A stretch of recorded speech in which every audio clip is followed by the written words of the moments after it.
warbaahinta dalka Kenya ayaa si aad u tabinaysay saacadihii aynu kasoo gudubnay shakhsiyaad Soomaaliyeed oo la sheegay in ay ka qayb qaateen fal musuq ah oo lagu boobay hanti gaaraysa 250 milyan oo dollarka Mareykanka intii uu socday cudurkii safmareenka ahaa ee COVID-19 kaasi oo ka dilaacay caalamka dabiiqadii sanadii 2019 ilaa 2020. haddaba warbaahintu waxay leedahay baarayaal kasoo jeeda dalka Mareykanka ayaa la xiriiriyay shakhsiyaad Soomaaliyeed oo in ay ku kaceen fal musuq maasuq oo ay ku boobeen hanti gaaraysa 250 milyan oo dollarka Mareykanka oo u dhiganta 30 bilyan lacagta dalka Kenya bartamihii bishii aan yiraahday waa bartamihii sanadii 2020 ilaa bishii Febraayo sanadii aynu kasoo gudubnay. sida aynu kasoo xignay xogo kala duwan oo dahsoon ayaa sheegaya in shakhsiyaadkan siyaabo musuq maasuq oo sharci darro ah ay gacanta ugu dhigeen hanti la sheegay in ay ku qarash gareeyeen in ay guryo ku gateen qaarkoodna baabuuro ay kaga iibsadeen wadamada sida Mareykanka, Kenya iyo Turkiga oo ay maalgashi ku sameeyeen. haddaba qaar ka mid ah lacagtan la boobay ayaa lagu iibsaday baa leeyahay baabuurta noocyadooda kale ah Porsches, Teslas, Hyundai iyo baabuurta casriga ee Ford. haddaba waxaa leeyahay si kastaba ahaatee hantida faraha badan ee 250 milyan oo dollarka Mareykanka iyada oo ay ku iibsadeen oo guryo iyo gawaari haddana baaqiga bangiyadooda ugu soo hartay waxay ahayd 14 milyan oo lacagta dalka Kenya. si kastaba ahaatee 47 qofood oo Soomaali qaarkood ay ku jiraan ayay baarayaal dalka Mareykanka fadhigoodu ay sheegeen in la aaminsan yahay in lacagahaasi intooda badan la geliyay lacagaha markaasi la xalaalteelay ee loo yaqaan money laundering-ka oo ganacsiyo kala duwan markaasi la geliyay. waxaana lagu soo waramayaa in hantida dadkaasi ay ku maalgashadeen dhaqaalahaasi in ay kala yihiin guryo ay ka gateen apartmentiyo xaafadaha sida South C, South B, Nairobi. sidoo kale haddaba deegaan la yiraahdo Diani oo ka tirsan gobolka xeebta Mombasa ee dalka Kenya. haddaba dambi baarayaasha dalka Mareykanka ama dacwad oogayaasha ayaa waxaa leeyahay waxay gacanta kusoo dhigeen ama ay ka warheleen in hay'ad u qaabilsan quudinta caruurta oo barnaamijka waday dalka Mareykanka cudurkii intii uu socday cudurka COVID-19 in warqado iyo dokumentiyo been abuur oo hay'adaasi la hordhigay in laga helay qandaraaskan quudinta iyadoo hay'ado kala duwan ay sameysteen shakhsiyaadkan si ay gacanta ugu dhigaan lacagaha loogu talagalay in lagu quudiyo dadka dakhligoodu aad u hooseeya ee ku sugan dalka Mareykanka gaar ahaan gobolka Minnesota. tani waxa ay imaatay xilli dowladda Mareykanka ay soo saartay barnaamijkan ay ugu talagashay in ay ku quudiso loo yaqaan US Federal Children Nutrition Program oo ah barnaamij markaasi quudin ah oo dhaqaale lagu gaarsiinayo iyo cunooyin kala duwan dadka danyarta ama dadka dabaqada hoose ee dakhligoodu u galaaftay cudurka COVID-19 oo isla markaana raashin loogu qaybinayo gaar ahaan xarumaha waxbarashada ardayda ku jira oo ay dowladda Mareykanka ugu talagashay xilligaasi in ay gaarsiiso. si kastaba haddii haddana waxaa leeyahay shakhsiyaadkan iyagu soo codsaday barnaamijkaasi ama soo dalbaday ee hay'ado kala duwan iyagoo usii maraya ayaa intooda badan waxaa fadhigoodu ahaa dalka Mareykanka sidaasi ayna ku heleen lacagtaasi iyaga oo markaasi usii maraya kambaniyo faalis ah iyo warqado been abuur ah oo ay kaga helayeen dadka maalgelinaya barnaamijkaasi dhaqaalahan tirada badan. waxaana ay kala yihiin eedeysanayaashan magacyadooda Cabdicasiis Shaafi Faarax, Maxamed Jaamac Ismaaciil, Maxamed Ibraahim, Cabdimajiid Maxamed Nuur, Saciid Shaafi Faarax, Cabdiwahaab Macalin Aftiin, Mukhtaar Maxamed Shariif, Xayaat Maxamed Nuur, Liibaan Yaasiin Cali Shire, Axmed Yaasi iyo Qadar Jikre Aadan kuwaasi oo fadhigoodu ahaa dalka Mareykanka. si kastaba ahaatee waxa ay furteen baa leeyahay akoono kala duwan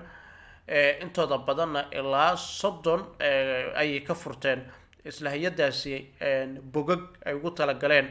in lacagahaasi amaba akoono kala duwan oo ay hay-adaasi dhaqaalaha uga helayeen,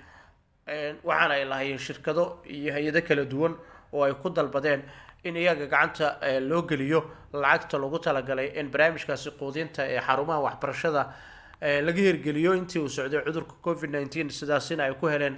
lacagtan aadka u tirada badan ee la sheegayo in ay qaab musuq maasuq ay ku heleen. dowladda maraykanka ayaa ku reed joogtaa dadkani, sidoo kale maadaama ay ku jiraan shakhsiyaad u dhashay dalka Kenya,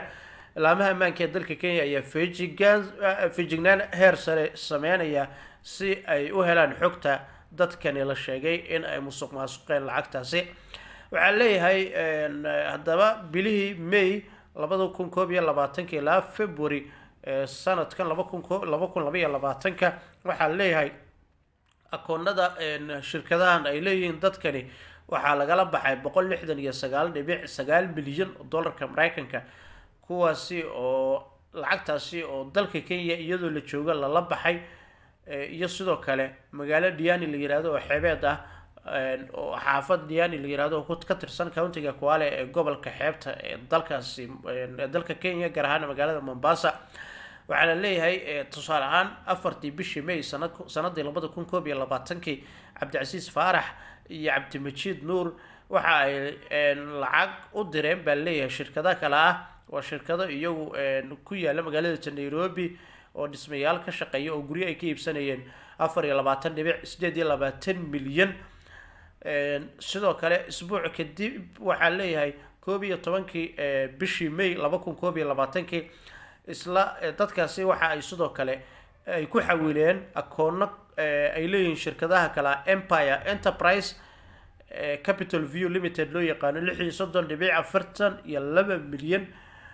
iyaga oo la aaminsan yahay in guryo ay ku iibsanayeen. intaasi markaynu kaga soo gudubno bishii June 1deedii 2021 24.28 milyan ayaa leeyahay waxaa loo diray akoonka bangiga, waxaa lagu xawilay shirkadaha Empire Enterprise iyo Capital View oo ay guryo ka iibsanayeen qaar ka mid ah shakhsiyaadkan. si kastaba haatee dowladda Mareykanka ayaa soo saartay digniin ah in dhaqaalahaasi uu ku baxay sifo aan sharci ahayn, sidoo kalena aad loo doondoonayo dadkaasi. waxaana ka mid ah Maxamed Ismaaciil Jaamac oo waaxda FBI-du ay heleen xogtiisa ayaa la sheegayaa in hanti isugu jirto guryo uu ka sameystay magaalada Nairobi, halkaasi oo xaaskiisa iyo 5 caruur oo dhalay ay ku nool yihiin. waxaana soo baxaya xogo ah in sanadii 2018 caruurtiisa iyo sidoo kale afadiisa ama xaaskiisa ay usoo wareegeen dalka Nairobi, dalka Kenya, waxaana ay iibsadeen baa leeyahay guryo.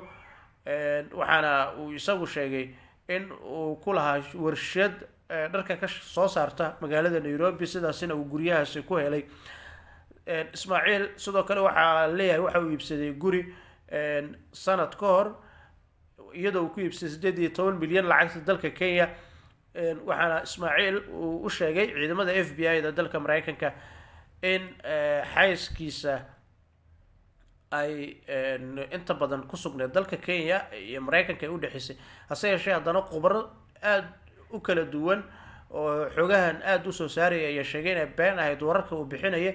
oo waaxda u qaabilsan arrimaha dhanka xuduudaha iyo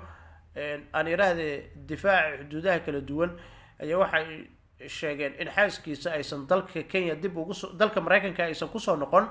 wixii ka dambeeyay 2018 oo si rasmi ah dalka Kenya ay ugu wareegtay. si kastaba haatee waxaa leeyahay waxaa gacanta lagu dhigay ninkan Ismaaciil la yiraahdo bishii Abriil 20keedii sanadkan 2022 xilli uu ku wajahnaa ama uu isagu ku sugnaa airportka magaalada Minneapolis ee St. Paul International Airport oo uu ka riyaacay diyaaradda Amsterdam uu ku sugnaa, isla markaana uu doonayay in diyaarad kale uu ka qaato magaalada Amsterdam dalkaasi Kenyana uu ku wajahnaa. si kastaba haatee booliiska ayaa xidhay, imikana baaritaan ayaa lagu wadaa. welina laamaha ammaanka waxa ay ku raad joogaan baaritaanka dhacdooyinkan silsilada ah ee lacagaha faraha badan lagu musuq maasuqay. wixii xoogay intaasi ka faahfaahsan waxaad kala socon doontaan YouTube-kan Maamuus Media Production. inagu soo biir oo subscribe saar muuqaalkani muuqaalka xiga si aad u hesho xogaha